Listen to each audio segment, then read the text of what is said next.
दोस्तों, आज हम गंगा नदी के बारे में पढ़ने वाले हैं, जो कि हमारे देश की सबसे पवित्र नदी मानी जाती है। तो गंगा नदी कैसे मिलकर बनी है और किन किन नदियों का संगम है गंगा नदी, उसके बारे में हम पढ़ने वाले हैं। देखिए, जो गंगा नदी है, सबसे पहले जो सतोपथ हिमालय से वहां से एक नदी आती है, अलकनंदा नदी। अलकनंदा नदी जैसे ही आगे आगे आती है और वहां से धौली गंगा नाम की एक नदी है जो कि उत्तराखंड से निकलती है और वहां पे आके अलकनंदा नदी में मिल जाती है, और वहां जहाँ पे मिलती है उसको कहते हैं विष्णु प्रयाग। तो जैसे ही आगे जाते हैं वहाँ फिर ऊपर से नंदका नदी आती है और जहाँ पे मिलती है उस मुहाने को कहते हैं नंद प्रयाग। फिर उसके बाद आगे जैसे ही आते हैं पिंडा नदी आती है और यहाँ पे जो मिलती है उसको कहते हैं कर प्रयाग। ये सारी नदियां उत्तराखंड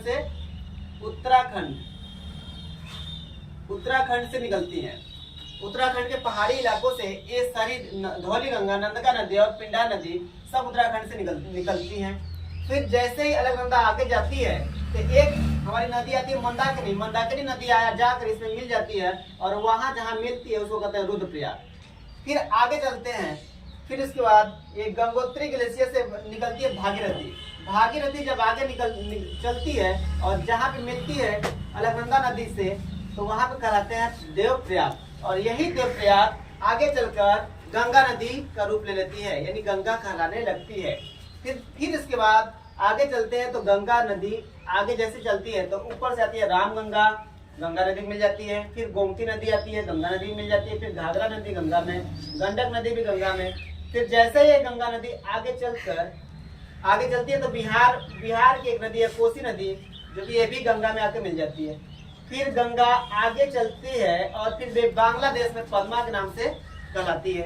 और यही जो पद्मा है फिर आगे चलकर ये गंगा जो नदी है कहाँ पे गिर जाती है? बंगाल की खाड़ी में जाकर गिर जाती है। अच्छा, फिर एक हमारा है गंगा की सबसे बड़ी जो सहायक नदी है वो यमुना नदी है।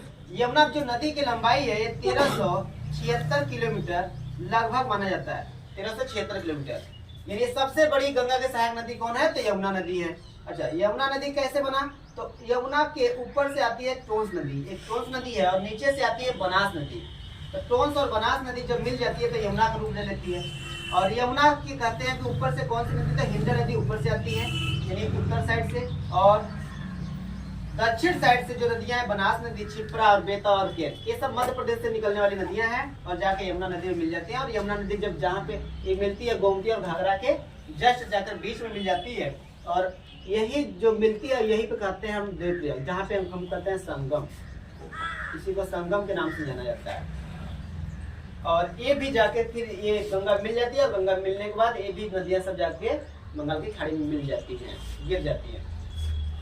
अगर यहाँ से देखा जाए तो गंगा डिस्टेंस कितना चल रही है? तो डिस्टेंस से चल रही है 2525 किलोमीटर, जो गंगा की हमारी डिस्टेंस है गंगा नदी की, गंगा जो कि भारत की सबसे बड़ी नदी कहलाती है।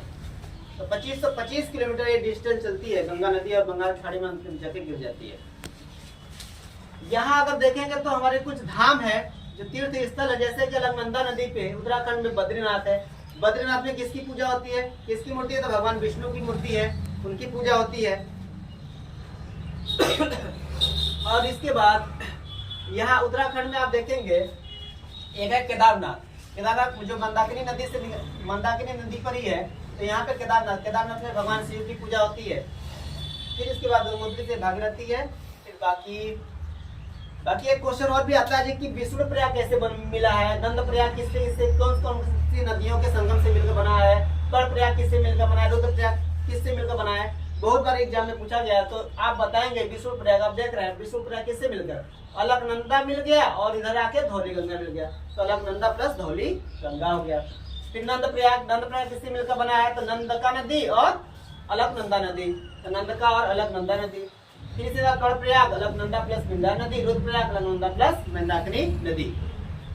तो ये रहा गंगा नदी से बनने वाले क्वेश्चन, जो कि इस प्रकार है। आज हम गंगा के बारे में पढ़ लिए। तो दोस्तों आपको समझ में आया होगा। So thank you.